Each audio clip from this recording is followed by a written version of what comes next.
I'm Big Bri, and you're about to watch the Mosh Pig Scoopity Doo, the Pigskin in the Mosh Pit podcast.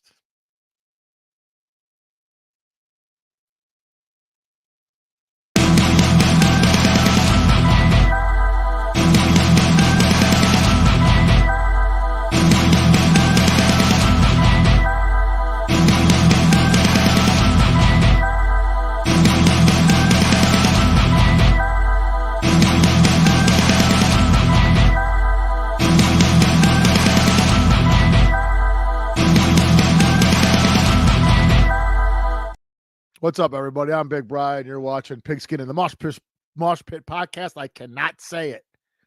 I'm going to bring in the panel. Let them help me talk a little bit.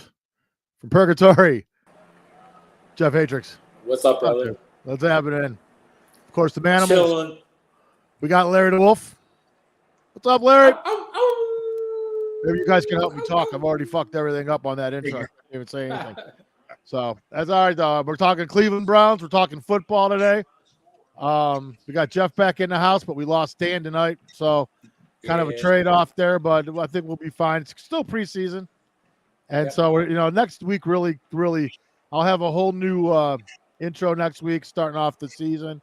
The mosh pit really starts next week.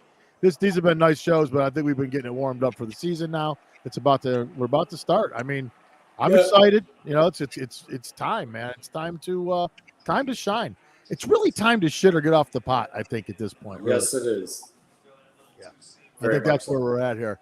And Jeff, you weren't with us last week. We did go over the roster because that day, the 53-man roster, the first one at least, was released, and we got through the whole offense. And I do want to get into the defense today. I don't want to go as in depth as we did with the offense because it's really the exact same defense as it was last year. So there's not a whole lot. They didn't change a lot on defense, so we don't have to go too far, but I want to get into some of that a little bit, and we just want to talk about in general stuff that's been being talked about right now. I think really it's just Dallas. I think it's all about really it's week one. You got a team on the schedule now, and it's a good one. So it should be an interesting game. I love playing Dallas because I've always hated them, so it's an easy team to root against for me. Definitely. But anyways, let's get into a little bit. What's up, Larry? How you doing, man? I'm good. I'm better now than I'm with you guys. Yeah. Awesome. Look, is this like therapy? Yes. I need as much of that as I can get. Very cool. Awesome. Yeah. You getting ready for football? You getting ready for football, man? Oh yeah. I'm I know you guys you said Dallas, right? In week one? Yeah. Home game. I'm even if I wasn't a casual Jet fan, I would still be interested in the first Monday night game because I believe that's going to be Brock Purdy and the 49ers against Aaron Rodgers and the Jets. Yeah. As you probably know, they were smart and kept we had the whole discussion a few weeks ago about preseason, and I think we all kind of agree that we don't want to see the good players risking themselves. So Rodgers hasn't touched the ball in preseason yet, so this is going to be his first. So him versus Purdy, it's a big Monday night. Is that game home or away? Jeff, that's a good question. I don't know. I'll look that up. Hopefully it's in San Fran, so he doesn't have to play on that nasty turf. Yeah, that Meadowlands turf is horrible. Universally hated, and they won't do anything about it. Yeah, that's a shame. And when we were talking about last week or 2 weeks ago about owners having money, I saw something. I was looking at a ranking on not the worth of the teams, but the net worth of the ownership. And actually, the Johnsons, Woody Johnson on the Jets, his net worth is at about $14 billion. Haslam's, who we were talking about, are about $8 billion. Oh wow! Johnson's got plenty of money, and that's not counting the O'Mara family with the Giants. So between the two of them, you would think they would fix that field. They've had so many guys get hurt on it. Al Toon with all the concussion syndrome he has. They just won't do anything about it. So that's a great point. I hope it is out in San Francisco. Yeah. I got problems with my camera. You guys, I'm gonna fucking just do it with the camera fucked up for a minute here until I figure out what's going on here. But I don't know what happened. It All of a sudden, Show- the thing just went nuts on me, man. And I Show can't must quite go figure on. out what the problem is, but it's something. Yeah. Anyways, now it's out of focus. Now It gives it a retro look. It does. It's almost like an effect. It's like I Yeah. did it on purpose. Split But screen. That's really three different images of me. It's Yeah. composing the whole picture. Anyways, Wow. I want to talk about the defense because I think this defense is going to be special. And I do want to get back to first before we get to the defense. I do want to get back to what you were saying real quick. I think Aaron Rodgers is a special quarterback. I mean, I don't know. I really don't know what's going to happen, but I think the dude is like exceptional. You know, and I know he's got his everybody's got something to say about everybody, but on the football field, that dude is a serious general. And if that dude's anything like he was in the past, that's Brian, man, we're losing your audio. Now is your picture messed up, but your audio is messing up. Yeah. Oh fuck. And we want to hear you. It's a little hard to decipher that. We know that you're dropping this wisdom, so we got to hear it. All right, I'm gonna cut out, guys. You guys conduct this without me for a minute. Actually, it wasn't. Yeah. So yeah, I'm pretty excited to just have football back. I mean, it's a long off season, and it's like I'm ready to lose one of those preseason games and play 18. I mean, I can't speak for the players. I would hope they'd expand the rosters some more and at least change up maybe how you can use your practice squad, and definitely have 2 bye weeks. But preseason is a waste of time. It's just asking for injuries. It really is, Jeff. Yeah, you know, I told you before that story with Namath in '71. I get PTSD pre-injury preseason PTSD injury. It's just a shame, you know, when it happens, and they know it's going to happen, and one team is going to get snake bit by it during the preseason, and you just figure, well, the odds are it's not going to be my team until it is. Yeah. Then you're like, oh shit, you know. Yeah, health is like so important and so hard to keep. It is. It's like, it is. It is. It's. I never did much of fantasy stuff, but a few years ago, my son asked me to do it with him and some friends. So I did a couple seasons with him. And I didn't know that they're all. I'm drafting like a punter with the 3rd pick, or not a punter, a place kicker, you know. But I went through and I looked at when I was pulling players. They're looking at all the yards gained and all that stuff. I was looking at who played complete seasons. Yeah. As a big factor, because to your point, I want them. They're not helping if they're not on the field. Mm-hmm. And the year the Browns almost made the playoffs, they had Derek Anderson at quarterback. The Browns were the healthiest team in the league, and they were like 10-6. And right now, I believe we're the 2nd oldest team in the league, which is a little bit of asking for it. Hopefully, age won't be a factor in a bad way.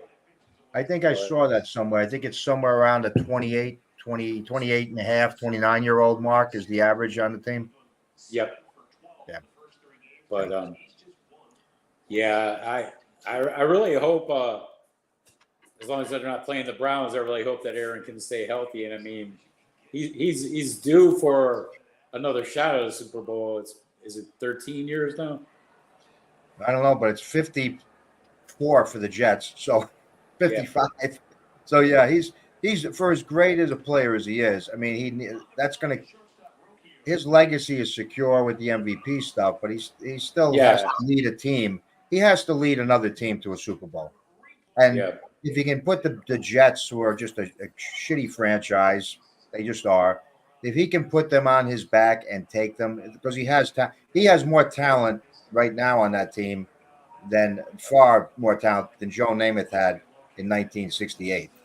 Yeah, I feel like the Browns are in that same position. They are really good roster, and if Deshaun can stay healthy, who really knows? Yeah. Well, in a perfect world, we're sitting here in about 4 months, and we're previewing a Jets-Browns playoff game. Now, I know those never go well for the Jets, so I don't know if I want that. Yeah. But I want it for both teams. I really do. You got a second favorite team? Yeah, I mean they're both. They really are, Jeff. To your point, they are both due. They've have talent. Of course, there's always holes. Every team has holes. We know that, but both teams have relatively few compared to a lot of other teams in their, especially in their divisions. There's no reason why this shouldn't be a great year for the Browns. It was a great year for them last year. I mean, in a lot of ways. And they finally have continuity. I mean, we're not like wondering which coordinator is going to come in and ruin everything. I mean, I know we got a new offensive coordinator, but we have the same head coach, same GM, same head of analytics. I mean, it's just got to work someday. Yeah. Can you guys hear me? Yes. Yeah. Yep. And you're one screen. Unbelievable. Can you see me okay now? Everything looks better now? I mean, I have no idea how I fixed it. I literally don't know how I fixed it. I just unplugged and replugged. Yeah, I think I actually been listening to you guys the whole time, though. That I had to. I was like, well, I got to join in at some point, so I better pay attention to what you guys are talking about. Would you? Yeah, pretty cool. We agree that both of these teams need to have that season that everybody's been waiting for. This is the year. There's no more. There can't be any more next year. There just isn't. There's no excuses left for either team. Even if somebody gets hurt, tough shit. This is Yeah, I mean, you only get these windows are only so big. That's how it works. You don't get. They're not forever. That thing that happened in New England was such a bizarre, rare. It was a flash in the pan thing. It'll never happen again. That's never going to happen again. You're never going to have a team dynasty go 10 years or anything crazy like 20 years. It was like 20. So you're never going to have that. You got to hit when and they put a lot of their chips in. They put a lot of their chips in the pot, man. I mean, those contracts they signed with these quarterbacks are big, and they're going for it. And they both got the teams, the rosters that can do it. They just have histories of not making it to the end. That's it. I mean, there's no other way to put it. At least the Jets did it. During the invention of the Super Bowl. I mean, they at least got it. It is a little bit heartbreaking to not really get to the Super Bowl, but I'd rather teeter on the edge instead of going there 4 times like Buffalo and choking all 4 times. Yeah, I think that would hurt so much more. It's always that's horrible. Yeah, we always got to horrible. Fuck them Buffalo Bills. Oh man, Brian, you glitched. You glitched until that happened to the Bills. It was the Vikings, years ago. That would be they were the bridesmaids. But then all of a sudden, the Bills came along and wiped them out. Nobody remembers that the Minnesota had trouble in the Super Bowl. But yeah, the Buffalo thing is. Man, that was crazy, man. Yeah. And they really did have a good ass team. That Thurman Thomas and Jim Kelly, they were tough, teams. Man. They had a good defense, everything. Bruce Smith, that was a real good team. And they always at that time there was always one juggernaut NFC team that was just incredible. It was just that's what they were going up against. Sort of that's how it happened. The first one was the ugliest. That was the one that Scott Norwood missed the kick. Oh yeah, that's right. Against the Giants. I mean, it was an easy kick, and he just and you thought, okay, well they'll be back. Then they get back and they lose again. And I have a buddy who went to those first 3 of the 4. He's a Buffalo guy. Wow. And he said he was so distraught he wouldn't go to the 4th one. He said this. He was done. He was done. That's how I felt about Red Right 88. It's like that was the year, and then that one bad pass. Yeah. The Red White 88 was that was 80, and oh my God, dude, how could you forget that? I was just at that age where I was just starting to really understand football and get into it, and and it was a good time. The Sipe years were cool. It was the Cardiac Kids team was real good. He was the MVP. It was a fun time, in Cleveland at that point. We really didn't, what was cool at that time with Sipe and everything, all the stuff that happened after all that with the thing that made the whole joke on Cleveland thing happen. It hadn't really happened yet. The whole Sipe thing, we were still a franchise that was to be reckoned with. The Cleveland franchise was still history, driven, and Jim Brown wasn't that far into the rearview mirror at that point. And that was a lot of fun, and it just sucks how many things have happened since then to really, take away that where a lot of teams never had this never went through the same things that we did as a team that really took away from that kind of thing. And it's why we're such downers about these teams. Every year they put out a team. I mean, on paper, this is one of the best fucking teams you're going to look at, and nobody can really jump on because of that last 30 years, really. The real problem was basically Art Modell's chauffeur and the guy that lined up the deal was awarded the New Browns. Yeah, like, Lerner. How in the world does that work?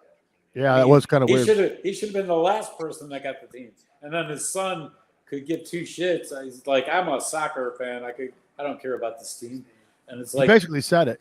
And it's like all these years later, we have the same people for 5 years, and I just hope that I'm glad that Stefanski's still going to call plays, but I also want him to like share the role and delegate a little bit and let Dorsey get in his ear during games, because he can be a really exciting cutting edge coach, but he's still made a share of mistakes trying too many gimmick plays and just he does. He thinks his Ivy League thing goes to his head sometimes, and he thinks that he can like out. Yeah, I think he does sometimes too.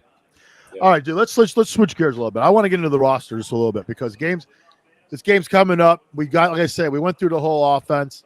I got the whole depth chart here on defense lined up here, and I think this is the way to do it. I think when somebody explains defense and who's on the team, I think you want to know the starter and then their backups. I always think that's a cool way to actually talk about it, because a lot of times when you're watching that first couple games, you don't know who the fuck's on the field. You know what I mean? You're just figuring out the roster. Yeah. So we're going to start with the left defensive end. And, of course, Myles Garrett starts on left defensive end. And his backup is Alex Wright. Now, when you say backup with this team, it's not like a true, like, he plays every down, and then if he gets hurt, this guy comes in. This Schwartz defense, they just rotate fucking dudes like crazy. That's the whole idea, is fresh horses on that. Even move Myles in the middle and let Alex play the end for a player. Yeah, he'll switch dudes around just to get because it's almost like a volleyball thing. You know how they rotate in volleyball. But yeah, that's very our left defensive end between Wright and Garrett, very solid to say the least. Yeah, one of the best in football. And then you have your left defensive tackle right next to him. Dalvin Tomlinson will be starting, and Quentin Jefferson will be backing him up. Again, you'll be seeing these names all the time. These guys will be playing throughout all the games. Shelby Harris is our right defensive tackle, and Maurice Hurst will be playing. Mo Hurst is another. These are all beasts of men, huge people. We need health. Well, and health. Is that what you said? Health? Yes. Yes, like that is the key to this always. Mo was so great last year, and then it got cut short, and even Shelby, I think, missed the game maybe.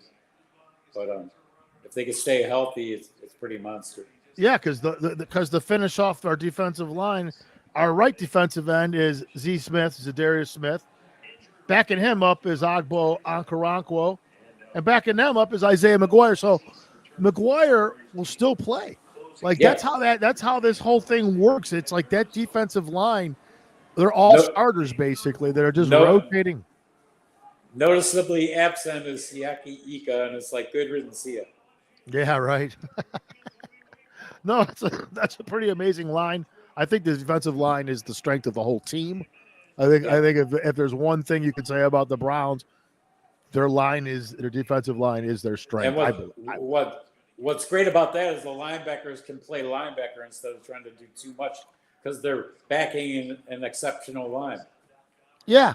And in this modern age of this football thing too, that defensive line is the way defense works. I mean, it's it. It starts there, period, end.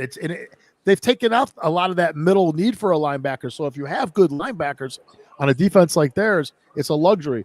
And we'll get into the linebackers next because we do have good linebackers. But they have such a solid defense because of that defensive line, though. It all starts there. And Garrett is the lines. I know the Wolf was said in the past that he wasn't a big agreement with the defensive player of the year going to Garrett, but we could all agree the guy is an absolute Hall of Famer, and he's good, and he's first ballot Hall of Famer. Absolutely. I wouldn't put Hall of Fame quite yet, Big Bri. Well, yeah, I know. Quite Because, yet. but let's agree on this then. Good player. The only thing going to derail that guy is a major injury. Period. If it ain't going to be a major injury, he's a Hall of Famer. He's a Hall of Famer. He's gonna have he's gonna be at the top of the sack leaders in all time in the NFL by the time his career's over with.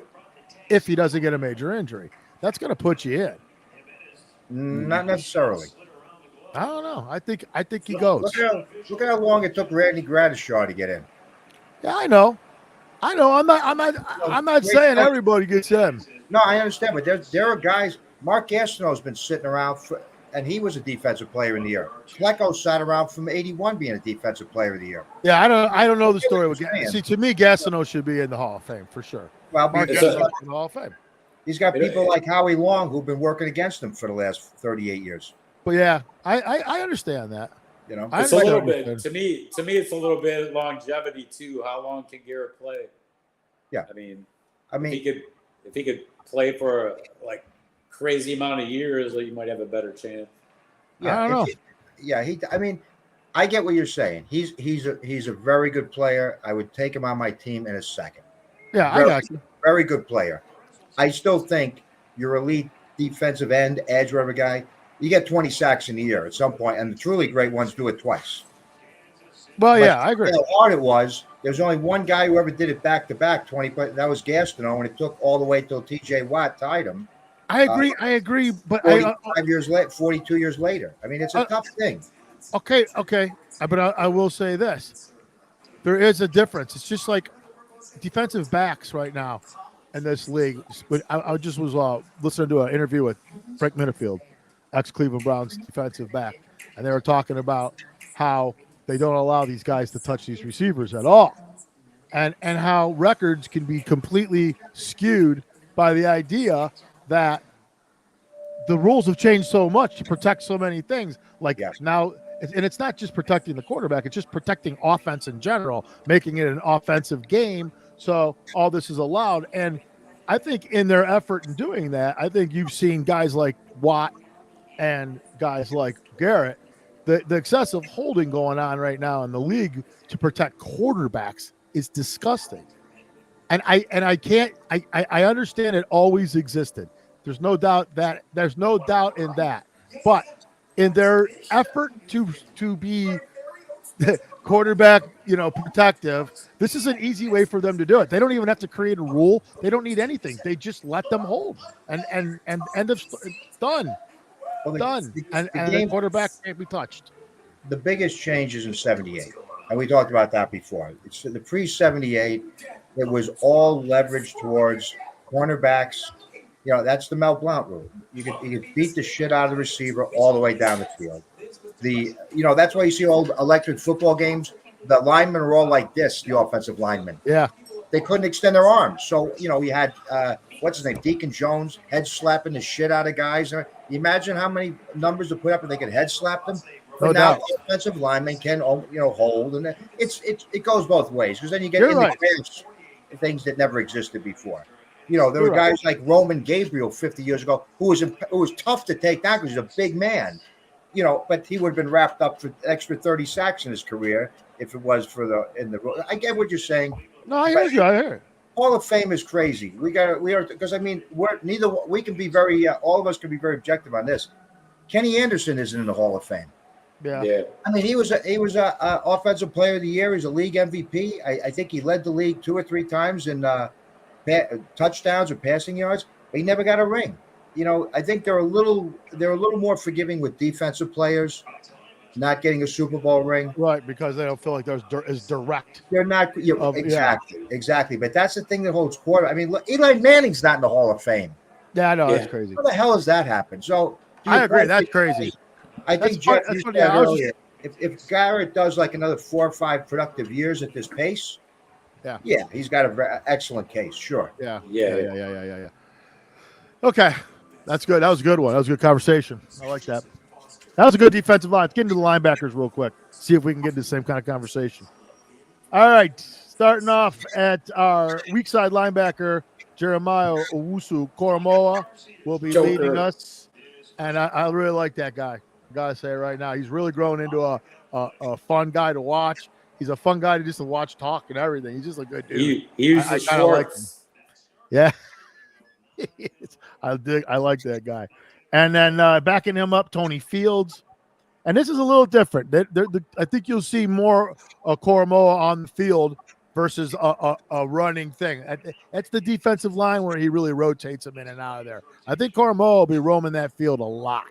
Yeah. Also, middle linebacker Jordan Hicks, and we just picked him up. Yeah. So kind of like hold your breath on that one, see how that works out. Usually they pick up decent linebackers along the way. They get decent guys to play that middle position. Walker was decent if he just couldn't stay healthy. No, that's all. Yep. They got Devin Bush at strong side linebacker, and hopefully he has a rebirth. Yeah, that's an interesting thing right there. Old Michigan boy. What I saw in the preseason looked pretty good. Yeah, Michigan boy gone to Pittsburgh. I mean, you can't be more really tarnished by the time you arrive somewhere. Anyway, and then so that's our linebacker squad. Backing them up, Mohamed Diabate is backing up Hicks, and Nathaniel Watson will be backing up Bush. Like I say, I don't think you'll be seeing a lot of the backups there as often. Those being there to spell some keeping fresh legs though. Yeah, there won't be. You'll definitely see those three guys taking the most of the for now. Now, like you said, a guy like Devin Bush is really a very unproven dude still. Wild card. Yeah, so we don't know what's going to happen there. They may end up having to make a move for that. Who knows? You never know. Cornerbacks got Denzel, left side. Hopefully Khalif, that new helmet helps. Hey, Lacey, yeah. I mean, I don't think you can have another one. I don't know. I really don't know if you've already had 5, how you don't have another one. So I just think it's a kind of a matter of time. I feel like he's probably had 8 between high school and college, and now the pros. Yeah, dude, I don't know, man. I hate that because I really like Denzel Ward. Oh, yeah. Strong safety, Grant Delpit. And Rodney McLeod will be backing him up. Delpit, up and down guy, injury prone dude so far, but when he plays, he's a bean motherfucker. Good ball player, but he needs to stay healthy. And they got Thornhill back over at the free safety. Ronnie Hickman also there, and DeAnthony Bell will also be backing them up. And your right side cornerback starting will be Martin Emerson. So they got, again, their defensive backs are stout, really good when they're healthy. They do have a hard time staying healthy. That's been the cry so far of the year. And we also got a nickelback with Greg Newsom, Cameron Mitchell, and Miles Hart. Those are our 3 nickelbacks. So very solid team so far. The defense, offense, it's a very solid team on paper. You never know what's going to happen. I think, like you said, Jeff, a lot of it comes down to health. Really, that's league-wide. What I'd like to talk about is the healthiest. Yeah, I'd like to talk about Dallas a little bit. What do you think about playing Dallas? I mean, like, are you scared at all of this team? I mean, like, is there anything about this team that? What do you guys know about him? Anything like much about Dallas this year? Does anybody really? I mean, I know a little bit. I mean, you just know that Dak's the quarterback again, and I don't know how impressed you guys are by Dak Prescott. I know I wish CD would have held out for a little longer. What's the rush? That would have been nice. Yeah, dude, a little quick there. Probably could have got a few extra dollars if it would have held out another game. Yep. Yeah, I know he's an exceptional receiver. And who's that? Is that mine doing that? Can you hear that?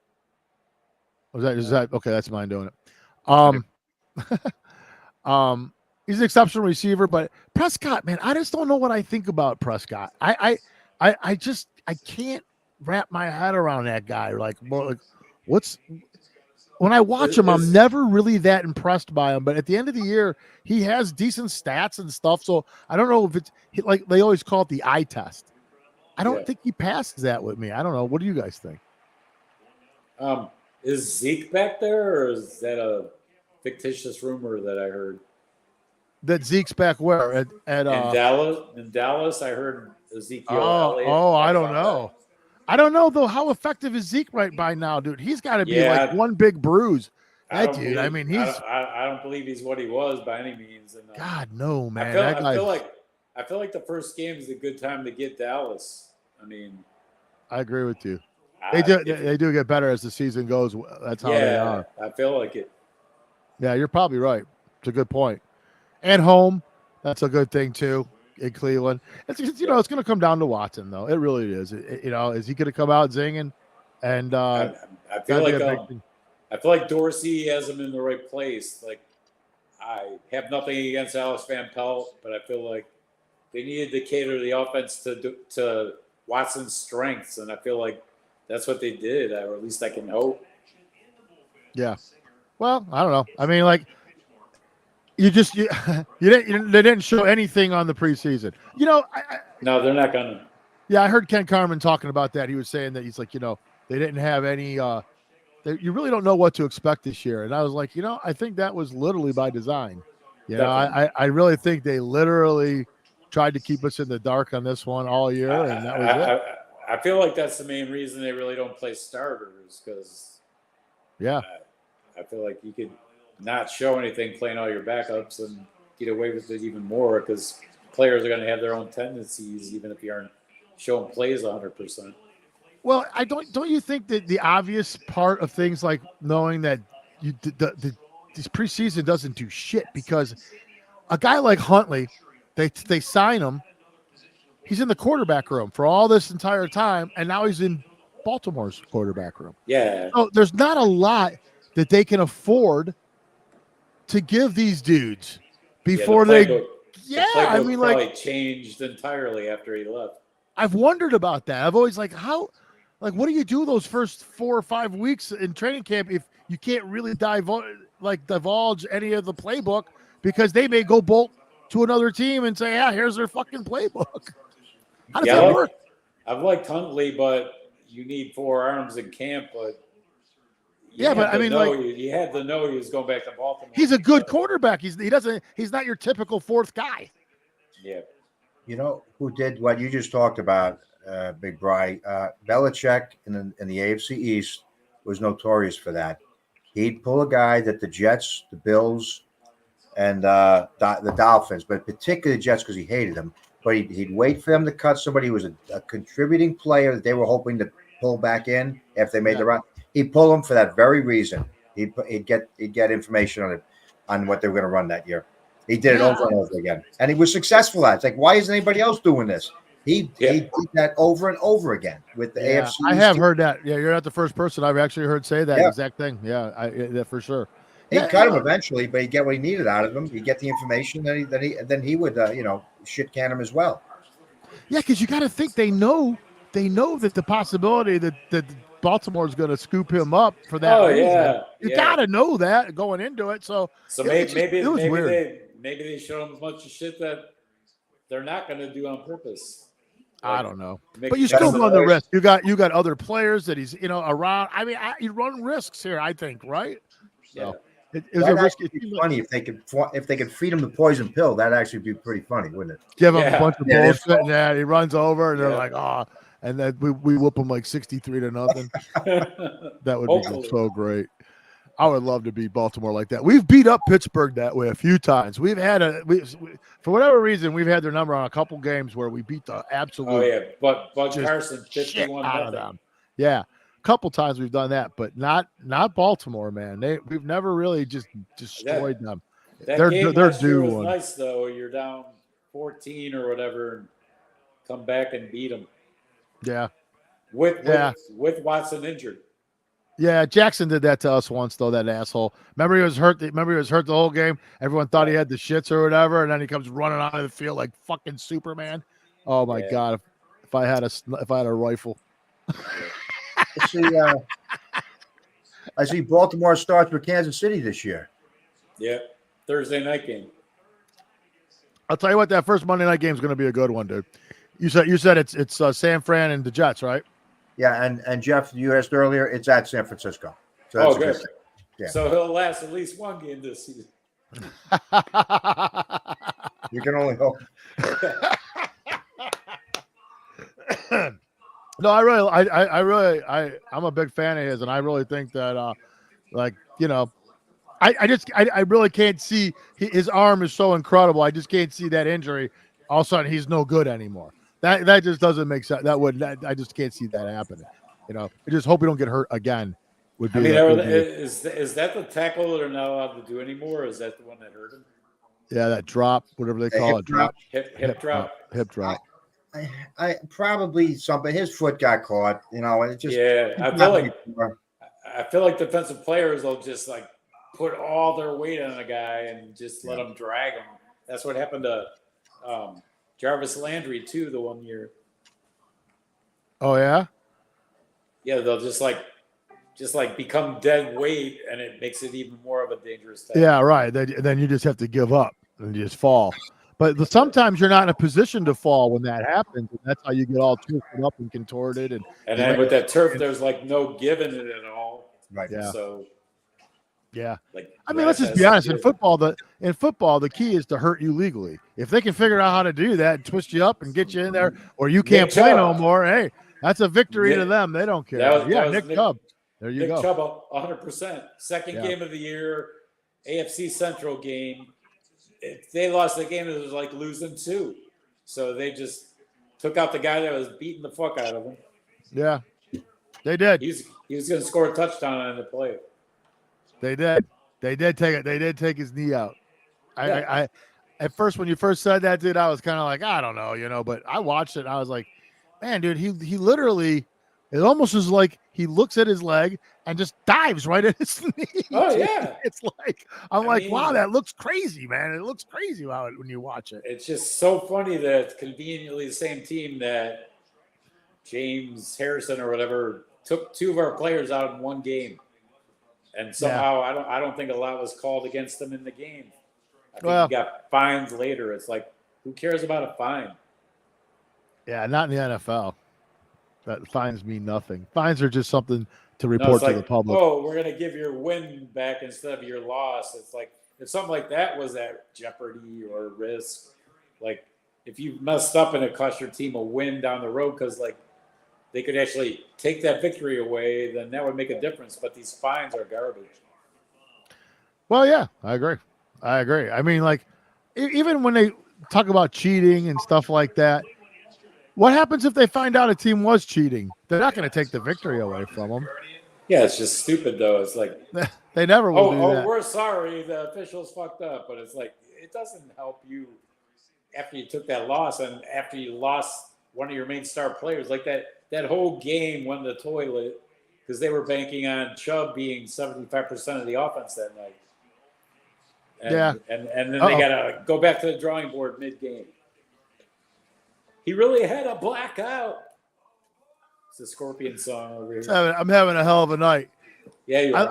I notice I gain viewers as I black out. I can see how many viewers we got right now. 5 right now, actually. And I just saw that as soon as I blacked out, it went up. Oh, wow. That's not good. That's not a good sign, I don't think. Anyway, all right. So Monday night, dude, what's up? So are you ready for the Jets also? I mean, like, is this something that I'm ready for good football? I watch good football, regardless of what it is. I'll watch some of the Thursday night game. Watch a little bit. I'm not going to invest. Again, I'm not. I can get depressed, irritated, angry, and every other frigging thing, all by myself, just fine. I don't need any team pissing me off even more. So I have learned to, lower my expectations and manage my emotional attachment to these things. It is a good idea. And it's not one of my own competitions. But yeah, I'm excited for. I want to see good football. There's always interesting stories that come along. You like to see surprise players like Purdy last year was a surprise. It was fun to see. You get disappointed if certain guys go down, but you like to see Cinderella players and teams. I do anyway. I don't like to see the same ones over and over again. So that first game, I'll watch some of that. And I want to see some of the. I'm not a Dak Prescott believer. I'm just not. I don't. It was like Tony Romo with I have buddies who are Dallas fans. I don't care how many times he does this and I don't care about that stuff. Did he win when he needed to? No. I remember him flubbing a extra point kick on Parcells when he was at Dallas. I think that made Parcells insane. He flubbed the extra whatever it was, field goal extra point placement. He was holding it. He was the play. Yeah, he was the playoff game. They lost. I mean, because they didn't. I think they won a playoff game last year, the year before, the first time in about 28 years or something. Yeah. I mean, they just haven't been good, and they've been living off the triplets in the 90s for 30 years. Yeah. So I wasn't a Romo fan, good player, but never, a great. And I feel the same way about Prescott. He has some games you watch, okay. Like you said, Brian, earlier, you look at his numbers, guy's always putting up. Who cares? Where did he lead them to? So I would think the Browns are going to spank them, actually. I think so, nice. too. I really do. I think they'll spank them. I kind of do, too. I hate to say it because, God, it just feels weird when you talk like that with these Browns sometimes. But I do, too. I really do. I think that Dallas never starts strong. First of all, ever. Prescott never comes out of the gate kicking ass ever, really. I've never seen him. And and they did nothing in the offseason. I mean, Dallas literally did nothing. They laid an egg. They sucked. Jerry Jones said they were all in and all this bullshit. And then they literally did nothing. Like, their fans are fucking pissed. They did nothing. Nothing. I mean, that's amazing to me. Remember how Jerry Jones, that fucking guy, couldn't stay out of the news? Like, every time you turn on, there he was. I don't see that guy anymore. He's just down. And the Cowboys kind of suck. I mean, they're like relevant, but barely. You know what I mean? Like, before they were like the team. The team. Yeah. Well, not anymore, man. They haven't been that team in a long, long time. And, no, I think. What do you got? Any predictions? You guys got any predictions on what you think the score might be? Or come on, I mean, like, you think the Browns could actually whoop them like a 51-0 Steeler type thing that we did that one year? That was the first game. That was game one. But I was right out the gate. We did that. You think they could do it? I think Watson could just like go out there and like actually be great after not playing any at all in the preseason and not playing really hardly at all last year. How is he going to look? If Dorsey's offense is catered to Watson's strengths, he could kick ass. See, here's my problem with that. My problem with that is that they don't have a running game. So you're literally, I mean, they really don't. They really don't have a strong running game. They're not planning to run as much. I know, and that's my to tackle passing. I mean, bringing Jerry Jeudy in, and I read that Tillman's supposed to be in a lot better shape or place compared to his rookie season, and just Amari and Elijah could have a breakout year. They didn't use him right last year, but they had a lot of potential. It's just. They just got to cater to Watson. I mean, I keep going back to John Fox when he was in Denver. He had Tim Tebow for 1 year, and he played it completely to his strengths, and they kicked ass.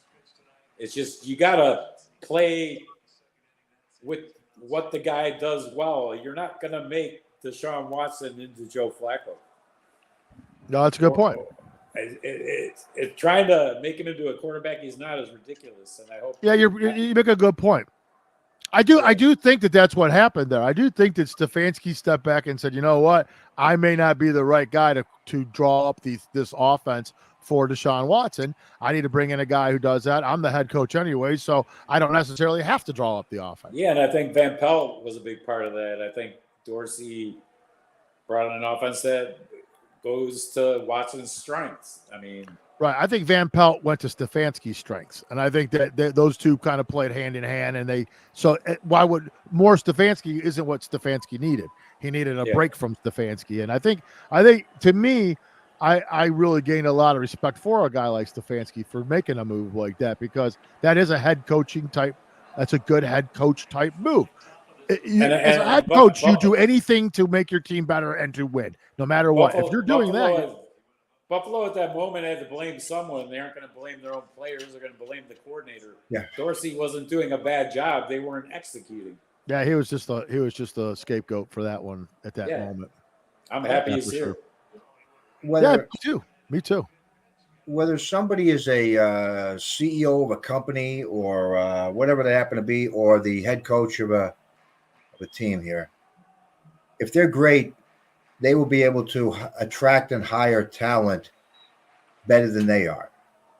And they'll recruit to their own weaknesses.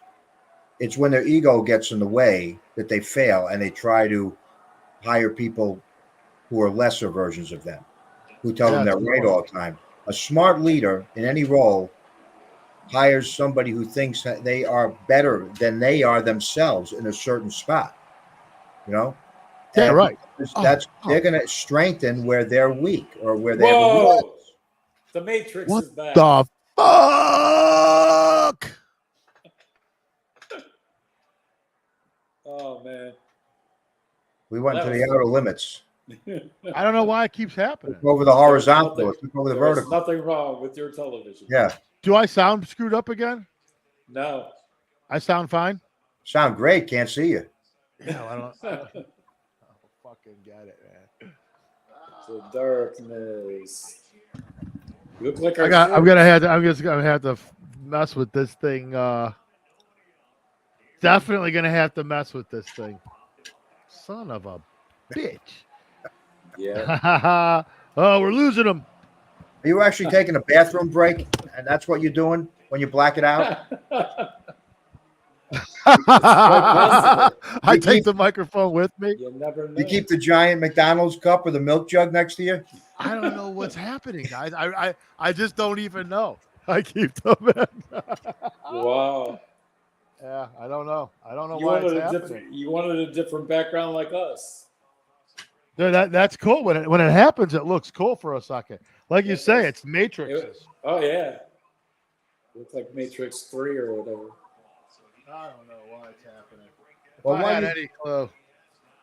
I'm going to give you guys a musical sidebar for 1 second while BigBri gets his camera adjusted. Is that okay, Jeff? Absolutely. Sure. You know what I was doing 48 years ago tonight? Right now? I was at my first concert I ever went to. Which one was that? Kiss with Artful Dodger opening the Spirit of 76 Destroyer Tour at the Coliseum. I was there. That was my second concert. Were you there? Yeah. My first concert was America at Blossom because my mother was in a group called Parents Without Partners, and they picked America for our first concert. But I like both bands. Yeah. And I was at that show, and then I was at the Alive 2 tour, even though I wasn't at the taping because that was done in Michigan. Okay. You're talking about Artful Dodger was great. I love that 76 show. I couldn't believe it. I thought that 70 again, it was my first one, but I've never seen that still remains my favorite show of all time. Yeah, it was good. That was like unbelievable at that age. Me and my friends would put on the makeup, and my one friend would do the Aquafina with a lighter. Oh. And we'd like put on the makeup and show them the tree at the edge of Ridge Road and wait for people to look up and see us and be like, "What the fuck?" I don't know. That's great. Yeah, I saw somebody put up there's a video, and it shows it's from side stage, and it's the only known footage of 3 or 4 of the effects on that tour. Because the shame of that tour is that they didn't have really great footage of it, which is inexplicable. How could they not have? How could Bill Aucoin not have hired a team come in and actually film it? They got some videos, but they're just not great. But there is one from Richfield that night that's popped up a few years ago from a collector, and it has there's a few effects on there that weren't ever seen on any other tape. But we got to see a great show together 48 years ago tonight. Wow. Oh, definitely. That's awesome. Wow, I was listening to that whole thing. I got my own little radio show going on over here. Bill wanted to manage Mushroom Head later on. Is that right? He was managing a band called Crossbreed, and they were opening for us, and he wanted to manage us. No shit. We never got that together. Did you meet him? Yeah. How was he? He was cool. It was nice to finally meet him after all that time. Yeah, that's really cool. That really is. Definitely. But yeah, I read a book talking about the early days of Kiss, and really interesting stuff, and I forget the name of it, but yeah, they had some wild stuff happen, like those kissing contests and everything. The way the way they promoted them. Yeah. Really cool stuff. Well, guys, I'm not having any luck over here. I think we may just call this a night. We're 40 minutes. Yeah, we're about 40 minutes in, and I gotta get this thing all squared away for next week when we really start the season off, and we should have a full thing here. Yeah, what you got, Larry? I'll save it for next week, but I like to show and tell. I showed my 71 stamp album, but I'll show the 72 next time we get there. Yeah, next week. Save it for next week. We'll definitely do it. Sounds good. So next week we'll do it. We'll have Dan here, and we'll have Eric Elkins joining us next week also as a guest. We'll have 5 people on. All right, guys. Good, sorry, man. Sorry about the camera stuff. We'll talk to you guys later. Let's get wins in week 1. Wins. Yep, wins for sure. That's all that matters. Have a good one. All right, see you guys. See you later.